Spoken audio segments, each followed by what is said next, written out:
Et salut tout le monde pour un nouveau guide sur Fear and Hunger. Après ce fondu en noir, vous allez voir qu'Enki va gagner 70 silver coins. Si vous ne savez pas pourquoi il y a ce coffre à cet endroit, je vous renvoie vers la vidéo La quête d'Isaiah qui est disponible sur la chaîne, vidéo qui a fait peu de vues. J'aurais pensé qu'elle en aurait fait beaucoup plus. On va voir aujourd'hui comment battre la Black Witch sur Fear and Hunger. Monstre qui peut apparaître dans les sous-sols du donjon, dans des espèces de rêves un peu d'illusions qu'on peut ressentir dans le donjon, et également dans la grande librairie. Donc assez contre-intuitif, mais vaut mieux commencer par taper la main. En premier temps, taper sa main qui est ouverte. Moi j'aurais pensé taper la dague en premier, mais les sorts les plus puissants peuvent venir de sa main. Il faut faire vraiment attention, elle peut faire très très mal et vous one-shot un personnage. Là on peut voir qu'Enki l'a littéralement massacré. Mais faire vraiment attention, elle peut être assez dangereuse en utilisant Black Orb. Elle peut faire du 34-34 ou 34-32-31, ce qui peut faire vraiment beaucoup de dégâts. Donc au premier tour, vous attaquez sa main qui est ouverte. Deuxième tour, vous attaquez son couteau. Et troisième tour, vous attaquez sa tête. Et vous êtes quasiment sûr d'en venir à bout de cette façon. On arrive au bout, tout doucement, on arrive au bout de cette série de comment battre un monstre sur Fear and Hunger. Donc il reste encore quelques monstres comme le Gwitter Blight, donc qui est l'espèce de dinosaure, Trace of Grogoroth qui devra arriver bientôt, le Yellow King, j'ai mon plus grand fan qui me l'a fait remarquer effectivement qu'il avait hâte que ça sorte, donc j'hésiterai pas aussi, donc c'est le garde, hein, si vous ne connaissez pas, le garde, le Yellow King, qui va arriver aussi, et le double Cromuller aussi, j'aimerais bien peut-être le faire, ça peut être quelque chose d'intéressant. N'hésitez pas à vous abonner, j'attends toujours le meilleur perso pour commencer Fear and Hunger 2, je l'ai toujours pas lancé, ça va arriver très très vite. N'hésitez pas à vous abonner, pouce bleu, une vidéo par jour sur Fear and Hunger. Merci à tous en tout cas pour la force que vous me donnez, c'était carré pour vous servir. Et salut tout le monde, on va voir comment battre Ser Seymour dans Fear and Hunger, dans ce terrible donjon de la peur et de la famine. Ser Seymour, un personnage très important qui est équipé d'une des armes les plus puissantes du jeu, c'est-à-dire la Claymore. N'hésitez pas, on voit qu'il y a du sang juste là avec un mob, je sais pas c'est quoi le mob qui l'a tué, ça m'intéresserait si vous avez la réponse, mettez-le en commentaire. On va voir qu'il est équipé de la Claymore, une des armes les plus puissantes du jeu, et petit disclaimer, c'est pas forcément l'option la plus intéressante de le tuer, c'est même pas du tout l'option la plus intéressante de le tuer, restez bien jusqu'au bout pour quand même voir les dégâts de la Claymore, mais en effet, vaut mieux le laisser en vie et accomplir la quête de Buckman grâce à lui. Je vous laisse aller voir ma vidéo qui est juste en dessous, la quête de Buckman sur Fear and Hunger. Avant de vous battre contre lui, je vous recommande quand même d'aller faire une petite save. Juste à gauche, vous avez la salle qui vous permet de sauvegarder sans mourir. C'est l'une des seules salles de Fear and Hunger où vous pouvez sauvegarder avec l'assurance. C'est la seule salle du donjon, il y en a une dans la ville si je dis pas de bêtises. Vaut mieux effectivement aller sauvegarder, on sait jamais. Vous allez voir que ces attaques à l'horizontale, il blesse toute l'équipe et il fait extrêmement mal. À la verticale, il fait beaucoup de dégâts aussi. On est sur un chevalier qui est vraiment puissant. Seymour fait vraiment beaucoup de dommages, c'est pas quelqu'un qui est simple à tuer, surtout si vous êtes tout seul, donc vous infliger de gros dommages c'est essentiel et vaut mieux être protégé. Donc il drop la Claymore comme je vous l'ai dit, qui est vraiment une des meilleures armes du jeu. Il drop aussi un Shenmai Hood, donc qui est aussi un très bon équipement d'armure. L'explosive vial, ça peut être une très bonne solution pour lui couper les jambes en un seul tour. Ces attaques justement coupent assez facilement les membres et en plus elles peuvent causer des affections. Donc c'est vraiment double punition, non seulement il vous a coupé le bras et s'il vous coupe pas le bras vous êtes infecté, ce qui vous pousse soit à essayer de trouver un soin afin de vous désinfecter, j'hésiterai pas à en parler dans une vidéo aussi, soit effectivement vous êtes obligé de faire comme montré dans la célèbre vidéo de combo, vous êtes obligé de vous couper un membre, ce qui est juste horrible. Donc on va voir le matériel qu'on vient de récupérer, on va voir que la Claymore fait vraiment beaucoup de dégâts. Je vais vous montrer ça en allant dans l'équipement directement. Voilà, on passe de 50 à 120, donc c'est quand même très important. N'hésitez pas à vous abonner, à mettre une petite question s'il y a besoin. Abonnez-vous, pouce bleu, une vidéo par jour sur Fear and Hunger. L'Iron Shakespeare, donc un boss optionnel de Fear and Hunger, on va voir comment le battre. Il est assez simple en réalité, c'est un boss optionnel qu'on peut trouver au level 3, donc dans les bassements. Il est vraiment assez simple, il suffit de se focus sur le torse. Si vous arrivez à lui infliger plus de 600 dommages, il me semble bien que c'est ça, 600 dommages, vous l'éliminez en one shot et c'est ce qui va se passer là. Vous avez vu, il suffit d'un coup, en un seul tour, avec 3 personnages, on peut faire tomber ce boss optionnel facilement. Si jamais vous ne l'avez pas au premier tour, c'est pas grave, 2 tours avec 300 de dommages à chaque fois, et normalement il est censé tomber pareil, il vous aura juste peut-être mis un coup entre les deux, mais c'est pas bien grave, c'est un boss optionnel qui est assez sympa quand même à tuer, et puis en plus qui peut vous donner la cellule de la F3 du coup, de la prison. Donc pas mal, après si vous utilisez lockpicking c'est moins utile effectivement, mais ça fait super plaisir de voir comment le tuer. Essayez pas de taper les bras, apparemment les bras ont plus de PV que le torse, donc vraiment la technique pour l'Iron Shakespeare, on focus le torse, on essaye d'y aller avec au moins 2 ou 3 ou 4 persos, avec un seul perso c'est plus compliqué, c'est pas impossible mais c'est plus compliqué, dans ce cas là il faudra sûrement utiliser un Blood Golem ou ce genre de choses. En même temps je vais pouvoir vous montrer où se trouve le levier qui permet de descendre dans les mines, donc on va voir ça tout de suite, il est juste là. Abonnez-vous, pouce bleu, des vidéos tous les jours sur le lore de Fear and Hunger. Gros big up à All Bones Jones, Jones, qui m'a permis de réaliser cette vidéo grâce à son tuto. Abonnez-vous, pouce bleu, des vidéos tous les jours sur le lore de Fear and Hunger. Allez, salut tout le monde pour un gameplay sur Fear and Hunger bien particulier, encore un de mes guides où on va voir comment battre, ou comment se battre contre la Cave Mother dans Fear and Hunger. Donc ça va être une vidéo très intéressante, c'est un mob que j'aime beaucoup, que je trouve particulièrement presque attachant, du point de vue de son visuel, même de son image. Je pense que c'est un mob qui a plus de choses à nous raconter que simplement ce qu'on peut voir de lui au premier abord. Donc qu'on peut le considérer comme un boss, on peut quasiment le considérer comme un boss optionnel, hein. La plupart des mobs de toute façon de Fear and Hunger peuvent être considérés comme des mobs optionnels, et vous allez voir ce qui est très touchant, c'est qu'en cassant ces œufs, moi c'est comme ça que j'ai rencontré ce boss pour la première fois, en cassant les œufs ici. Donc on casse les œufs, et on va voir, donc là on trouve une petite soulstone aussi qui est cachée en bas de cette partie des cavernes juste avant les mines. Donc c'est vraiment l'endroit, quand vous prenez l'ascenseur, vous atterrissez ici. Beaucoup de gens m'ont demandé comment trouver l'ascenseur. J'ai fait une vidéo comment trouver le mercenaire et activer le levier. Et c'est ce levier qui vous mène à l'ascenseur. Donc n'hésitez pas, je vous renvoie vers cette vidéo-là. Le Cave Mother est juste ici. Et en cassant ses œufs, on dirait que ça l'attire. Et que ça permet justement de le voir juste ici. Je pense qu'on peut le voir même sans casser les yeux. Même sans casser ses œufs. Donc mob très intéressant, très touchant, avec un esthétique assez particulier entre l'oiseau et la statue de pierre, donc très particulier comme esthétique. Moi je conseille de commencer par lui couper les ailes avant de l'achever. C'est pas un mob qui est très dur si vous arrivez à 4, c'est un mob qui est très compliqué si vous êtes tout seul. Si vous êtes tout seul, faut prier pour avoir une bonne arme, et vous pouvez quasiment le one shot, hein. Vous pouvez one shot une bonne partie des monstres. J'ai vu un mec one shot le monstre avec la tête de corbeau, hein, donc un nom un peu complexe, mais j'ai vu un mec le one shot. Donc vous pouvez tout one shot, taper les petits monstres à côté qui sont bien chiants. On voit qu'elle fait du saignement, le saignement sur Girl, c'est dommage, on doit utiliser un close fragment, mais c'est pas grave, c'est pas une infection. Il me semble qu'elle peut quand même vous infecter, surtout avec son mucus jaune. En me documentant sur le monstre, j'ai cru comprendre qu'en lui coupant les 2 ailes, elle avait un tour supplémentaire, donc elle pourra vous attaquer 2 fois, mais vous êtes sûr et certain d'avoir gagné le combat. Donc je vous conseillerais par couper l'aile droite, l'aile gauche, elle va vous taper 2 fois de suite, et ensuite vous êtes sûr et certain d'avoir gagné ce combat, qui est un combat pas extrêmement compliqué comparé à celui de Salmon Snake. Si vous n'avez pas vu le combat du Salmon Snake, je vous invite vraiment à aller regarder la vidéo sur ma chaîne, comment se battre contre le Salmon Snake, c'est très intéressant. Merci à tous toujours pour les retours, hein. Je vous remercie dans chaque vidéo, mais ça fait plaisir d'avoir autant de commentaires, donc merci beaucoup à tous là-dessus. On lui coupe les 2 ailes, on se rend compte qu'elle s'en va, et est-ce que le combat est fini? Et non, je vous dirais même que c'est une partie qui est assez surprenante.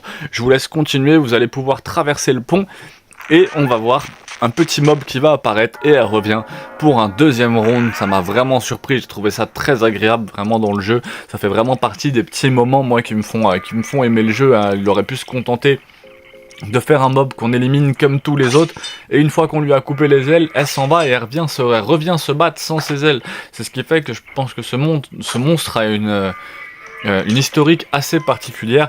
Là je vous ai fait comment battre le Salmon Snake et comment battre la Cave Mother. Je vous ferai peut-être une vidéo sur le lore directement de ces monstres. Je viens de télécharger Fear and Hunger Termina afin de voir ce que ça donne, parce que ça fait quelques vidéos que je vous dis que c'est vraiment un jeu qui m'attire. Et elle a le Gnome Egg, et le Gnome Egg, c'est donc son œuf.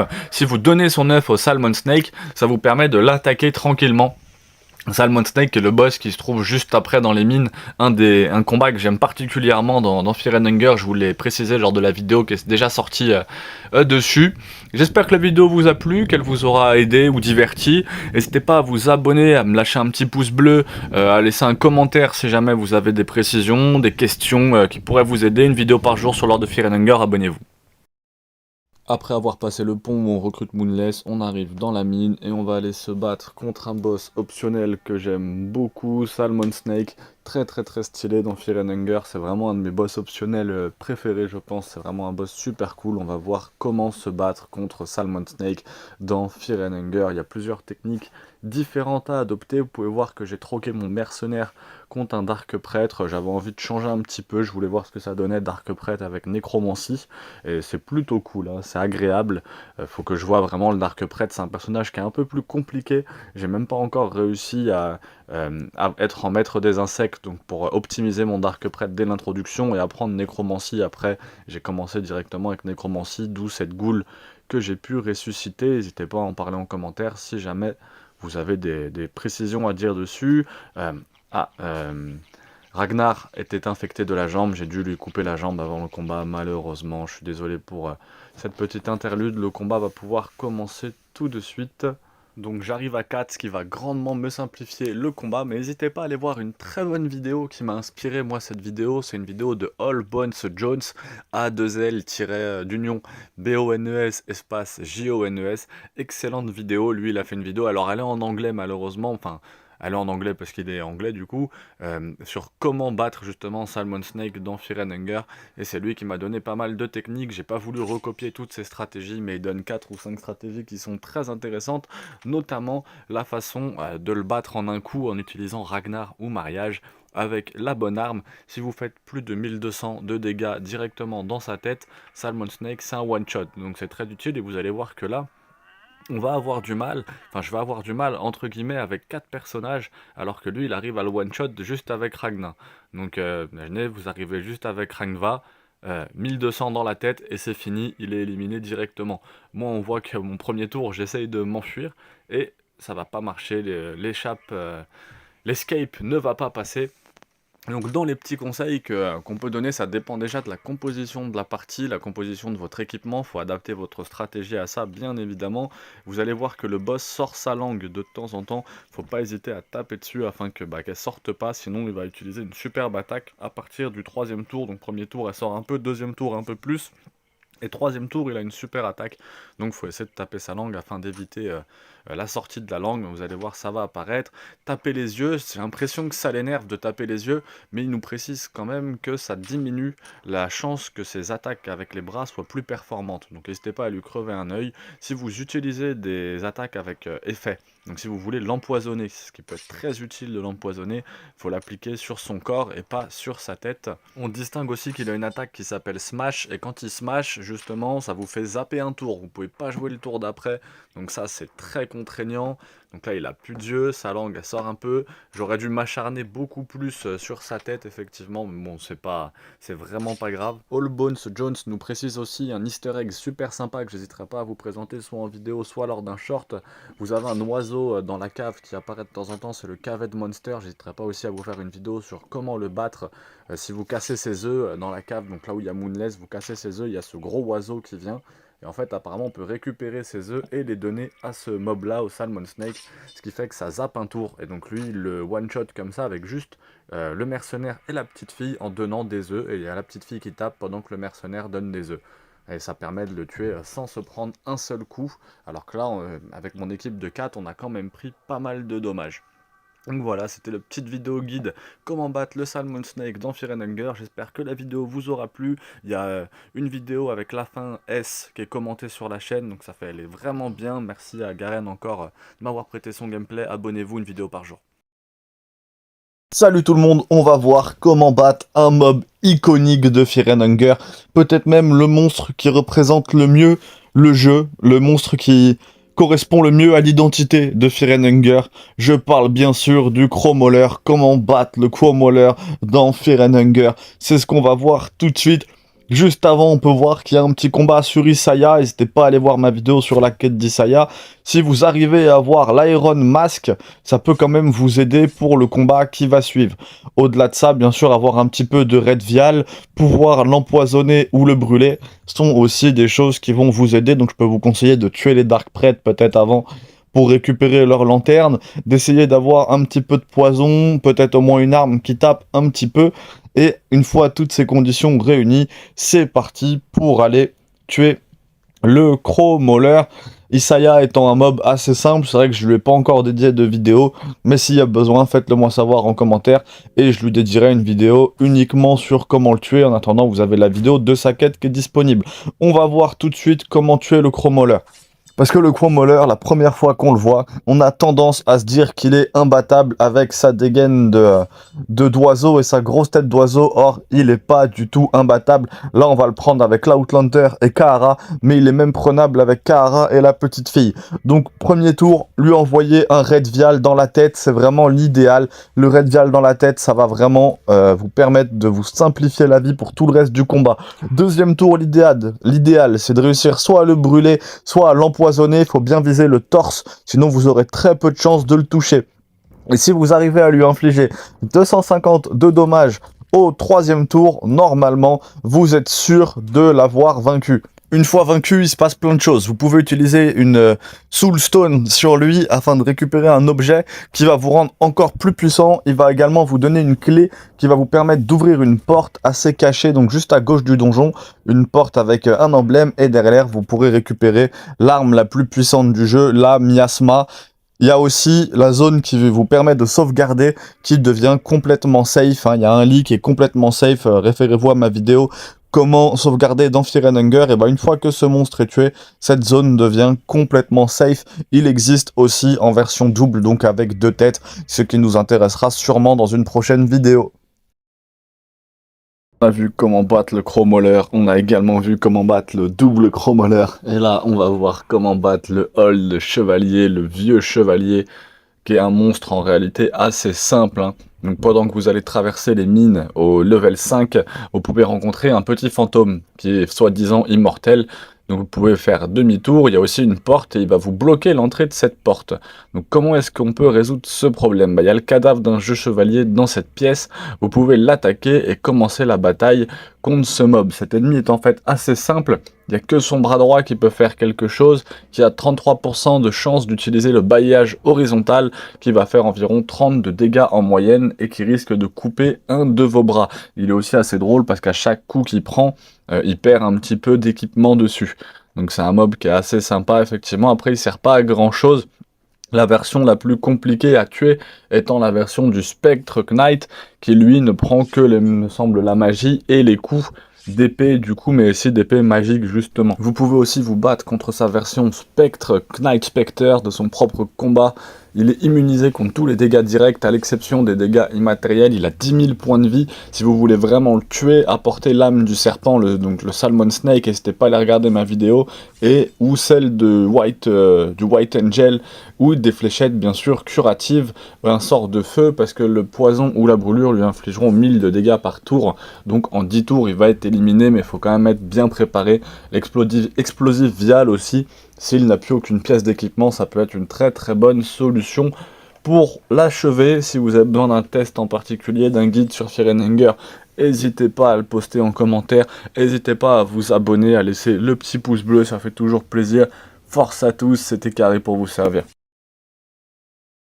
On va aller rencontrer un mob assez important, car c'est un mob qui vous permet de finir la quête de Buckman. Je vous renvoie vers ma vidéo, il y a un passage ici, c'est un peu pervers, je trouve qu'on va pas super bien l'escalier.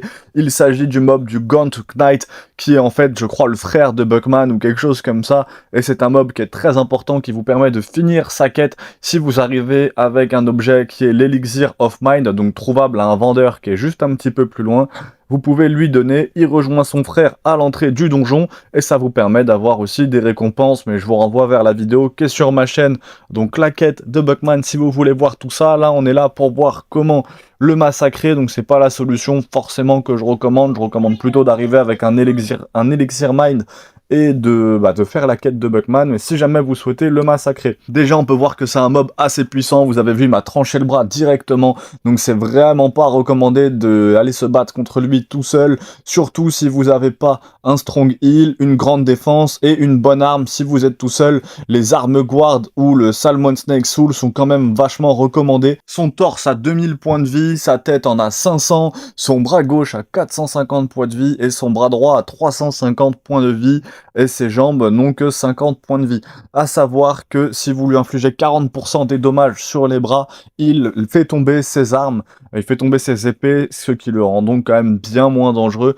Parce que y a pas de saignement, il n'y a pas de découpage de membres, même si vous mettez des petites patates qui vous font 15 ou 20 PV, ça se soigne beaucoup plus facilement. Donc monstre assez dangereux, pas imbattable, faut pas y aller tout seul. Si vous arrivez à 4 comme là, je vous conseillerais de mettre un coup sur l'épée de gauche, un coup sur l'épée de droite pour faire tomber ses épées, et de se focus sur la tête, là c'est ce que j'ai fait, ce qui vous permet de gagner. On va voir qu'il a du stuff par contre de très haute qualité sur lui, donc si jamais vous avez besoin de stuff, ça peut valoir le coup de le niquer, sinon il vaut mieux faire la quête de Buckman. Abonnez-vous, pouce bleu, je vais être là tout le temps, je vais essayer de sortir un maximum de vidéos sur Fear and Hunger 1, puis sur Fear and Hunger 2, Termina. Si vous avez une question, toujours un petit commentaire, là on m'a demandé comment trouver l'armure de pénitence, je ferai une vidéo dessus, abonnez-vous, pouce bleu.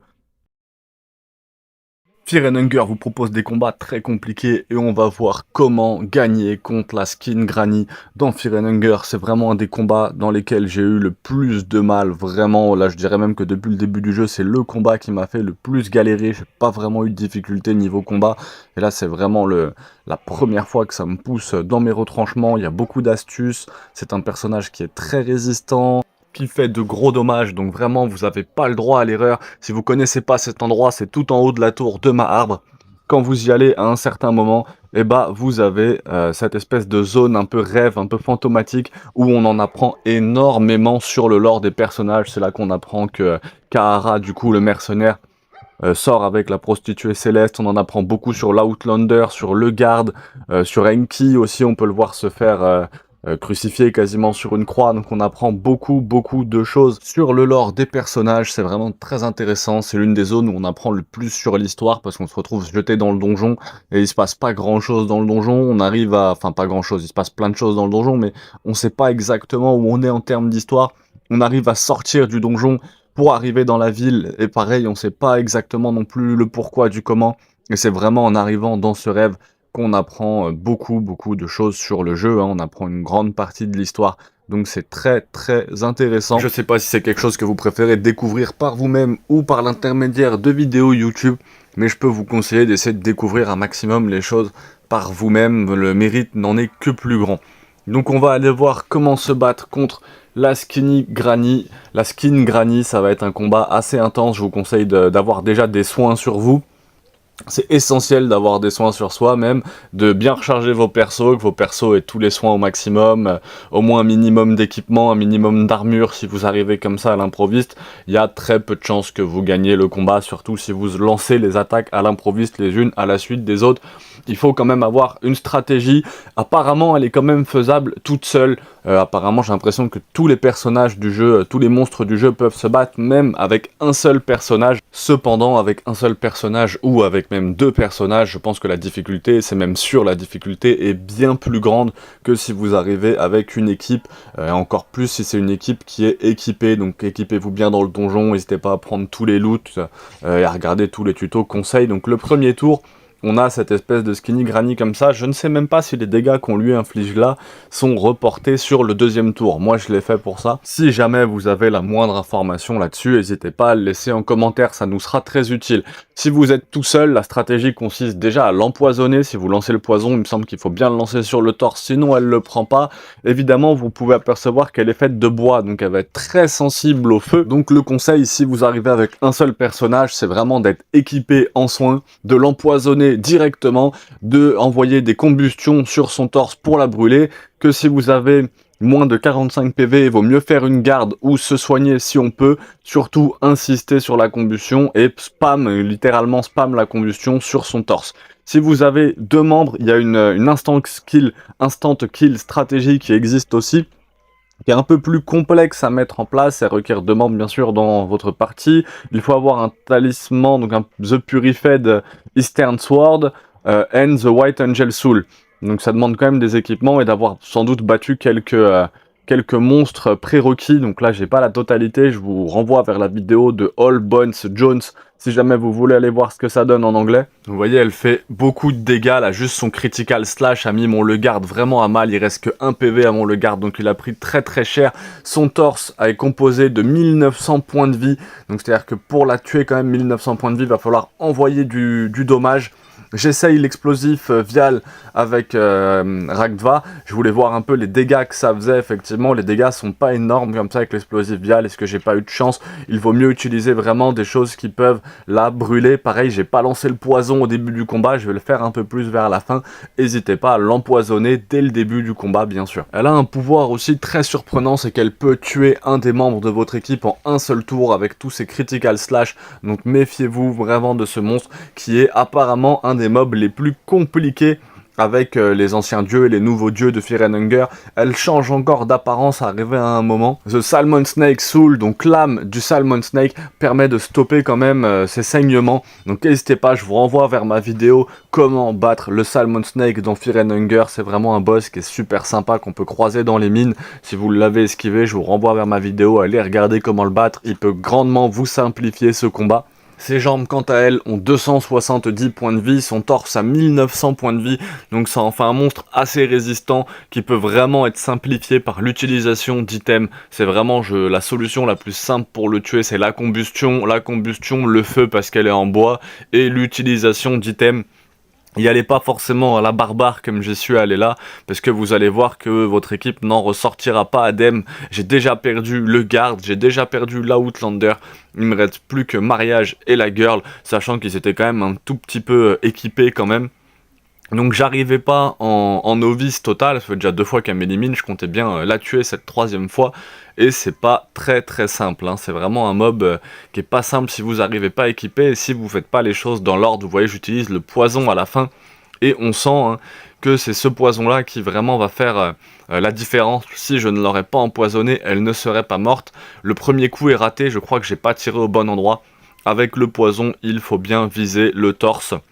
Je sais plus dans quel tuto j'ai vu ça, mais si vous ne visez pas le torse, ouais, j'ai visé la jambe, et en fait, c'est beaucoup plus compliqué de tirer des petites flèches dans la jambe que de les tirer dans le torse, tout simplement. On ne se sert pas assez des items. C'est vrai que je me suis rendu compte lors de ce combat que je m'étais très peu servi des items en combat, que ça soit l'explosif vial ou que ça soit les autres items. Je me suis très peu soigné en combat de toute façon, donc ça reste très instructif, et c'est vraiment un combat qui va me faire évoluer pour le reste du jeu, même si là je suis mort, que j'ai passé quasiment 1 heure en fait à y accéder, à rejoindre le rêve, etc. pour me faire éliminer.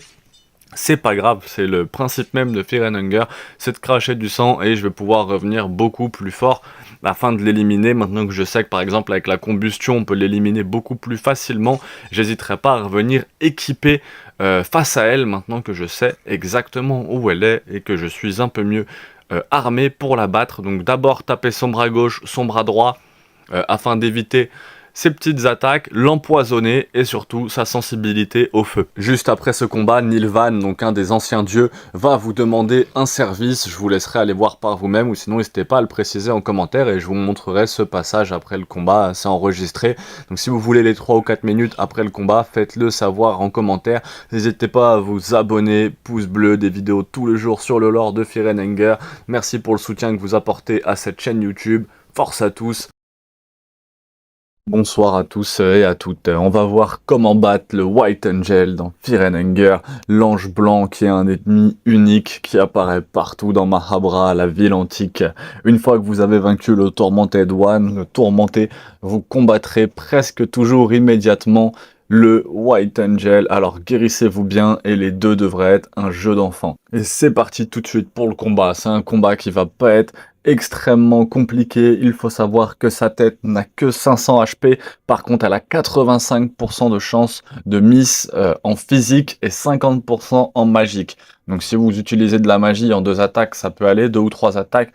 Mais effectivement, si vous jouez avec le physique, il y a énormément de chances que ça rate. Pareil pour son cœur qui n'a que 200 HP, mais pareil, 85% de chance d'esquiver en physique et 40% en magique. Son corps, lui, a 1250 HP. Donc ça en fait un ennemi assez faible en réalité, surtout par rapport aux autres mobs qu'on a vu avant, notamment le Tormented One, la Skinny Granny ou Sylviane, qui sont des monstres bien plus durs dans Fear and Hunger. Donc, pour gagner ce combat, vous devez vous concentrer exclusivement sur son torse ou son cœur. Si vous voulez détruire son torse, apportez des armes qui font beaucoup de dommages ou un effet de statue au premier tour. Faites-le éclater avec une fléchette empoisonnée ou brûlez-le avec combustion, puis gardez-le jusqu'à ce qu'il meure. Il infligera 500 de dégâts à son torse à la fin du tour, donc il mourra dans 3 tours ou 2 tours si vous l'attaquez avec 250 en même temps. Donc assez simple, focus le torse vraiment. Une fois le White Angel vaincu, n'hésitez pas à absorber son âme, donc à utiliser une Soulstone dans une pierre d'âme. C'est le deuxième meilleur accessoire de tout le jeu, c'est incroyablement utile pour tous les combats à venir. Faites-moi savoir dans les commentaires quel ennemi vous avez envie qu'on voit pour la prochaine vidéo. J'espère que ce tuto pour battre le White Angel et absorber son âme vous a plu, vous a satisfait. N'hésitez pas à mettre un commentaire si vous avez besoin. Une vidéo par jour sur Fear and Hunger, abonnez-vous, pouce bleu, c'était carré pour vous servir. Battre le Old Guardian, le vieux gardien dans Fear and Hunger, c'est ce qu'on va voir tout de suite. C'est un mob un peu particulier qui a une illustration assez sympa, je l'apprécie pas mal.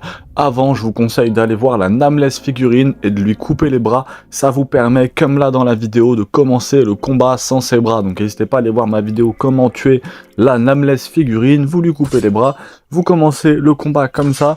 Et vous avez plus qu'à focus son torse. Chacun de ses bras a 1400 points de vie et ils utilisent Smash qui peuvent faire 32 dommages ou Boulder qui peut faire 52 dommages. Donc il fait vraiment mal. Sa tête à 2400 PV et son torse à 1250 PV. Et vous avez à peu près le même pourcentage de chance. Vous avez même le même pourcentage de chance de taper la tête que de taper le torse. J'espère que le petit tuto vous aura plu. C'est toujours très utile.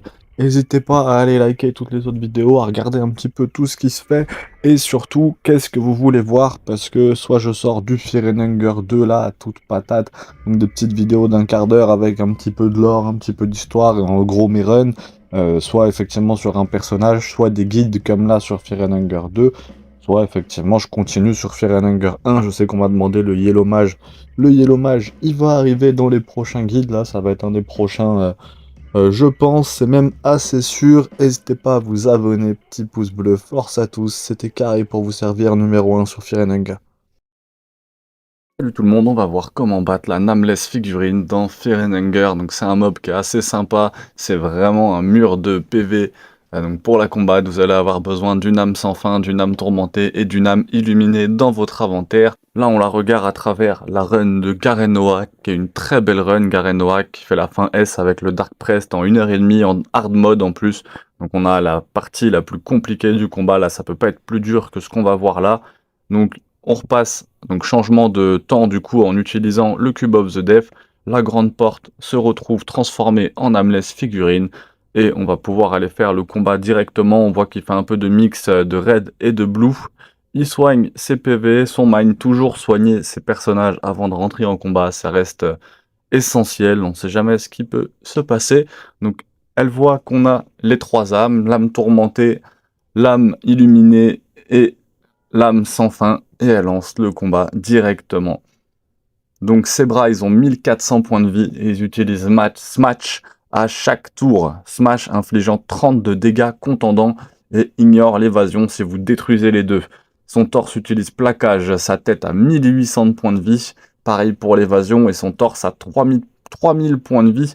Mais en prend 600 si vous utilisez le poison. Pourtant c'est une figurine en pierre, une Nameless figurine un peu en pierre, mais elle va être sensible au poison. Donc si vous pouvez, n'hésitez pas à l'empoisonner.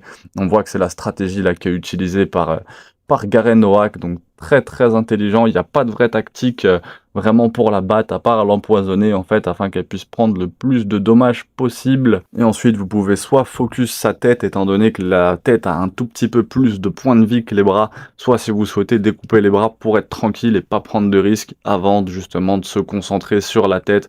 Là on voit que justement il agit un petit peu comme ça, il a l'air de commencer par vouloir couper les bras afin de minimiser les dégâts qu'il va subir. Toujours avoir des soins, c'est vraiment quelque chose qui peut être très utile. On voit qu'il utilise Loving sur son Blood Golem, qui devrait voilà, lui rendre de la vie. Le Blood Golem ayant beaucoup de points de vie, hein, avec 200 points de vie, ça fait un tank qui est vraiment très intéressant. Il continue à attaquer, on voit que le squelette et que la goule ont empoisonné les différentes parties de la statue. Donc là, elle va prendre des dégâts très chers à chaque tour, et il va plus qu'à l'éliminer tranquillement. J'espère que ce tuto vous est quand même utile. On vient de voir comment battre Sylviane. Juste avant, on a vu aussi les différences entre les différents niveaux de difficulté de Fear and Hunger. J'aimerais bien vous faire une vidéo sur le dernier niveau, mais pour ça, il va falloir le débloquer. Ça va demander encore un petit paquet d'heures de jeu. Une fois tué, vous aurez un accès facile au Temple d'Or. Donc là où on va avoir normalement les différents boss tels que François, qu'on a pu voir ici, qui vous permet d'accéder à la fin du jeu. Je ne suis pas encore allé moi à ces endroits-là en perso, donc n'hésitez pas à remercier All Bones Jones pour ses vidéos comment se battre donc contre la Nameless figurine, hein. C'est vraiment grâce à lui que j'ai toutes ces informations, et il m'a pas mal aidé, sans le savoir, indirectement sur la création de pas mal de guides de cette chaîne, guides qui j'espère vous sont bien utiles. N'hésitez pas à vous abonner, pouce bleu, des vidéos tous les jours sur Fear and Hunger, et bientôt sur Fear and Hunger 2 aussi. On va voir comment battre un boss iconique du jeu, je dirais même 2 fois plus iconique, parce que le Crawlmauler c'est vraiment un boss iconique de Fear and Hunger, hein. C'est la miniature de combo, c'est la miniature d'Isonde 2.0 qui a fait une vidéo, et là on va se battre contre le double Crawlmauler, donc disponible au niveau 9 du donjon. Si vous voulez sa localisation exacte, un petit commentaire et j'en ferai une vidéo. Pour commencer, je peux vous conseiller bien sûr d'aveugler les 2 têtes avec un Red Vial ou avec un Flock of Crosso, de burn ou de poison le torse, et d'essayer de lui infliger au moins 250 de dommages au tour 3. Faut savoir qu'il n'est pas très résistant, apparemment son torse a juste 1250 points de vie. J'ai trouvé ça sur la chaîne de notre ami All Bones Jones, donc très intéressant, ce qui fait qu'apparemment ça ne serait pas très élevé en termes de points de vie, surtout quand on arrive stuffé comme ça en fin de jeu. Donc là on peut voir que c'est bien ce qu'il a fait, hein. Il a aveuglé les 2 têtes pour éviter de se prendre un pec, parce que ça doit être comme le Crawlmauler, si vous met pec, vous êtes décapité directement et votre personnage est éliminé.